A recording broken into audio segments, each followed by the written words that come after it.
Hello everybody, and welcome to part 2 of the Hauptner Electric 2000. This is going to be the rebuild. Hopefully I found that fault from earlier on, which was that damaged fuse holder. If I'm lucky, when I put this back together, this will work and it won't entail anything to be damaged on this side here. The switch seems to work, thermo fuse is okay. The only thing I can't test is the capacitor. Capacitor being the main thing. Can't really test them when they're on board because they just discharge again back out into the system. So hopefully for the best, fingers crossed, you never know, I might be able to get these away with it and do it in a simple way. So we're going to go in the reverse procedure. Head's going to be last. We're going to start on the base of it here. Reverse of what we did last time. Circuit board's going to go in first. It went in this way. It clips underneath these parts and then it sits back under that clip there. Hear it click into place, so that's held into place there. Going to bring that cable sheath up, put it onto there, and we've got our clamp there. So we're going to get one into this side, and then any of the screws are all the same. And the other side might have to have a little fiddle with that. So security bits again, change it around so it's going to do up nice and gentle as it goes. There's the first one. Just hear it kick in, left me spit in there. Second one again, nice and gentle. So that's caught in place. Next thing we're going to look at then is getting this motor back together and back in. So this motor's got that hole. If you can see that at this end, a bit of grease inside it as well. Let me find a bit of paper.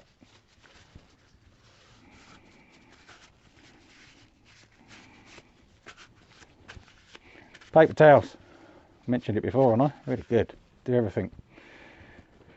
So this motor is going to sit inside here. The hole there is going to line up with the lug that's built into there, so it's going to sit that way round. Before I put this together, I'm going to put a drop of oil onto these bearings here on both sides. For these bearings, as they're just normal, I'm going to just use a nice little standard oil, nothing complicated. I'm going to put a little drop into there just where it turns. All it needs is a little drip of it onto that. Let it work its way in. Back to my paper towel. Remove any excess. We don't want it oil all over the place really, do we? That's one side done, feels good. Other side. Again, this is here. Little tiny drip of it on there. Work it in. And again, remove any excess. So, motor's done. Got a couple of sealing rings to go onto there. It's going to sit in this way.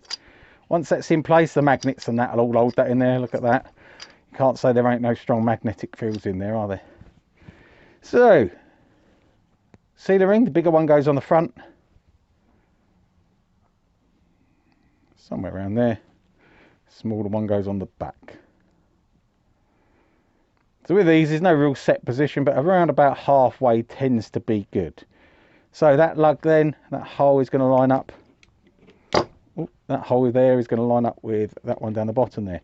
You have to make sure that does sit in place, because if you don't get it right, it sits high. So that's in there, that's in there.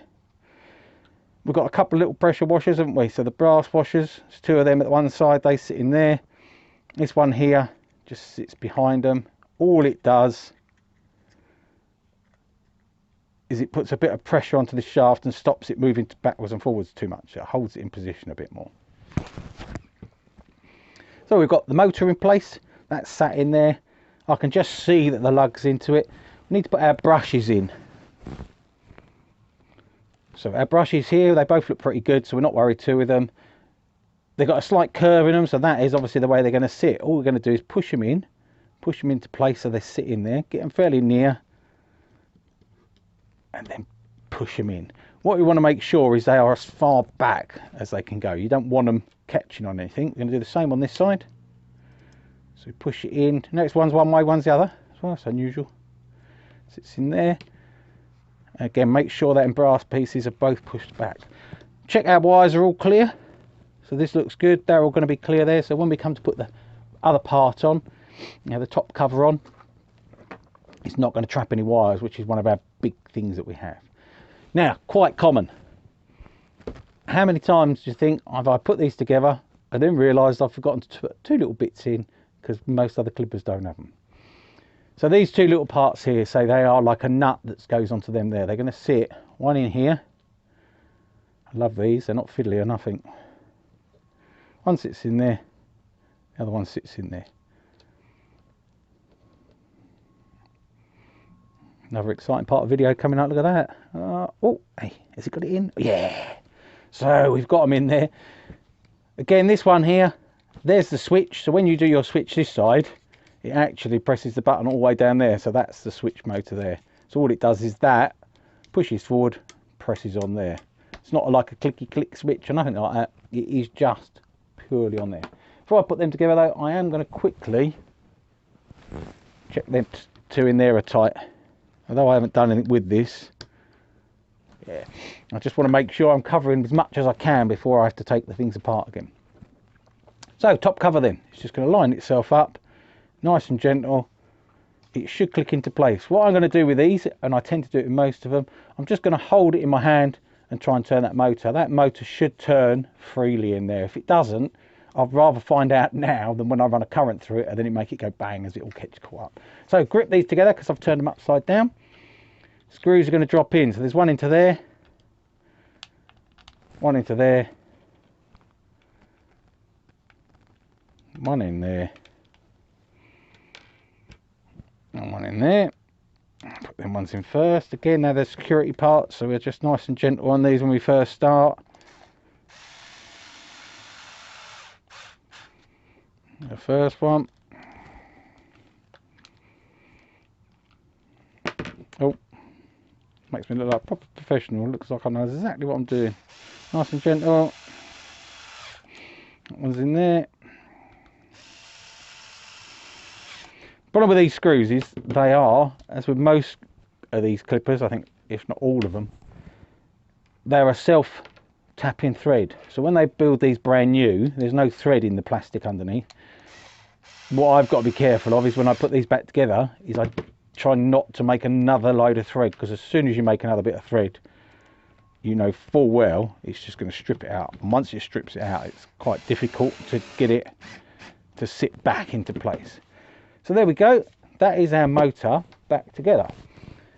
To test this, I don't actually need to put the head or anything else on, do I? I can't get to any of the electrical components in there, so there's no shock hazard for it. I'd never send it back to the customer like that, obviously. There's no real shock hazard. So I'm going to make sure they're switched off. I'm going to plug them in.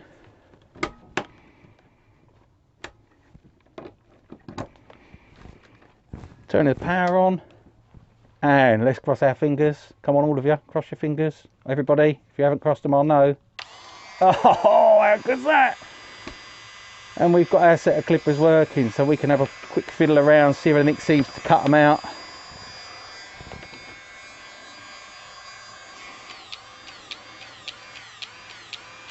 Functional tests on a pack test. That's another functional test. They should switch on, should switch off. All appears good. Bit of a bonus going. So unplug them again. I don't want these working when I'm fiddling around with them. So happy for a change, happier than I was on the other ones. I'm going to put that into there. Little small screw sits onto there. Use a little screwdriver for these because again these are something I don't want to damage. Nice and gentle as they go.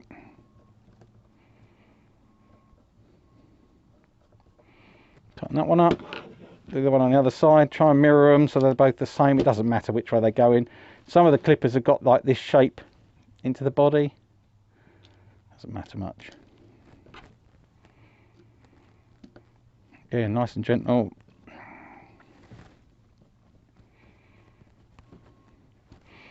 That looks good to go. So the air gets drawn through the motor, blown out through that end, not through the head like some of the others do. So it's going to come straight through from that part there. Clipper head then. Whilst this is apart, we can sort out some bits on it. So we're going to put a bit of grease on this. It had grease in here originally, so I'm going to put some grease on it. I'm also going to try and get some oil on this shaft. I'm never sure with these whether that goes straight down to the shaft or not. There's my little screwdriver. Because inside here, it could go down. Let's not use that one, that's a pick. I'm going to put it there. I can feel a bit in there, but I'm never sure if I can feel it. I think it does. I think that goes straight to the shaft. So I'll put a little drop of oil in there. Again, doesn't need much, just enough to get it going. So again, when you're doing your clippering, probably every 5-10 minutes you should think about oiling the blade, oiling these parts here that you can get to. So into here, there's another little oil set there which oils that, lubricate in there. Because all of these things are what will mess your clippers up. If these start going wrong and they stick, then your motor works too hard and it doesn't work very well. So the other part I'm going to have a look at is just on that edge there, and see if we can't work a little bit into there as well. A little drop onto that. That's in there, give it a chance to get in. There you go, see it absorbing that down into there. So that's good. Normally I wipe off excess oil, but this side here is going to have oil all over it anyway, so I'm not bothered. Gear on this side, then I can't get to the other side without forcing that off. This is going to be really tight. Probably would need a massive screwdriver. I'm not doing that. I'm not going to get that off there. But what I will do is put a little bit of grease onto that. So grease itself doesn't have to be anything special. Yes, you can get normal ones, but a bog standard multi-type grease works just as well. All you got to do is put a piece on it, work it around some of the gears.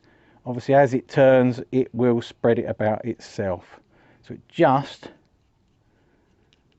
puts a little bit of lubricant between that metal and the nylon or vinyl head that you've got there. There's my bit of paper again. See? Perfect for everything. Paper, paper towels. I use loads of them. So getting this together, it's nice and simple. It's just going to sit onto the front of there. This can only go on one way. See, it's not quite round. So if you get it at an odd angle, it won't go on until you line it up and then it grips. You could put it on upside down if you're not careful, but because of the way this is laid out, it won't allow that. So it's quite a nice design again on these. Screw here then, first one in there, one in there, little flat heads. Gent as we go, see that first bit. We're trying to get into that little square nut that was built inside there, remember? One on this side. That one feels a little bit tight, might have to adjust on that one. That's better.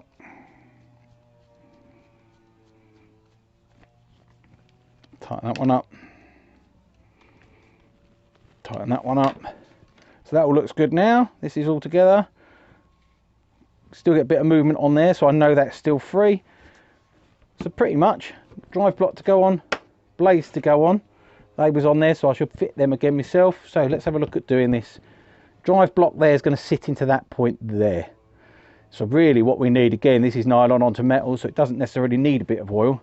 But if they're apart, let's have a little bit of oil. So it's all it needs, a little tiny drop of it. You're going to slide it down and then push it until it goes on. So sometimes, see that little part there is quite good for getting into there. Going to square it up. These are going to sit into there. So this is the first one that goes on. Drive block sits inside of that. So when it goes round, it pushes this from side to side and it slides up and down in there. So this needs a bit of oil. Blades though, on blades I'm going to use my normal clipper oil rather than some sort of other engine oily type affair. All we're going to get here, before you put your blades on then, is just drop of oil inside there, both sides. So that's all nice and oiled. They're going to run along that edge there. So a little drop of oil on there, little drop of oil on there. Nowhere else should they touch apart from that drive block, which is going to have the oil there. So we're going to line that up, line the drive block up, put them in place. So that's that one there. The types themselves, this is the drive face is going to rest on there and the other part is going to rest on there. So we want a drop of oil down there and a drop of oil down there. Give these a little wipe around, because really what you want is a bit of oil all over them, because one, it stops them rusting, but it just means a bit of extra lubricant for it, makes it smoother. And they are going to sit on top of there. Get rid of some of that oil. Tensioner, so tension sets, you can buy these, just buy them on eBay or something like that, but they are slightly different for different ones. They have a different end to them. So this one here has got a square end, so when it goes in, it will only sit in one place. See where it sinks all the way through there? So it will only sit in that place there. See where it's gone through? So what it's got to get is there. And the reason they do that is it makes it easy for you to take these blades off. You don't have to undo everything. You can just pop it clear. One goes in there, little tighten. So the idea of that, the way that works, loosen your tensioner off. You don't have to take the blades off. You can turn it, twist it. You can then take your blades out. So you can put your oil back in there whilst you're using them. It makes it a lot easier than having to get everything apart. Yeah, put them back in, turn it back that 90 degrees, tighten your tension up. Have a look in your manual. Your manual will tell you what to do your tension. Different clippers have different tensions. I normally would go by the noise they make. If they start to sound like they're really labouring, really going slow, loosen it off a little bit. If they sound like they're rattling a bit, tighten them up a little bit. So, today's little clipper. Hauptner Electric 2000, quite like the clippers, nice little design. Do a job. They're quite a sort of a robust clipper. Most parts are available. You can't buy all the bits, but you can get most parts. You might have to rake around electronic stores if I want to get capacitors and things like that to be replaced. But otherwise, nice set of clippers, nice design, work really well. Other than that, nice, easy to service as well. So hopefully these will keep working. I will run them up again. Before I send them to the customer, I will run them up for about 20 minutes or so, normally when I tidy up. And in that 20 minutes, they may conk out again. If they conk out again, I'll have to think about getting another circuit board for them, and it puts a bit more onto the price. But otherwise, we'll see how we get on, see what happens. We know they work. Hopefully, fingers crossed, everything does. So again, if you like this video, hit that like button down below there. Leave any comments if you think there's anything that you can see that I've done that you don't like, or things that you don't understand. Give us a shout. On them Heineken Progress, I found a nice easy way when I watched my video back, and it's like, oh, well, I've never done that before. So if you spot anything that you think, oh yeah, you could do that and make my job easier, know where any of the parts are, leave a comment below. Otherwise, subscribe to the channel. If you like a bit about your clippers, you never know, I might get to your set of clippers at some point if I get a set in. And if you want to know about some leather work, I've also got a nice channel for leather work as well. If I think of it, I'll put the links above it and get on. So enjoy yourself, have a nice day, and goodbye.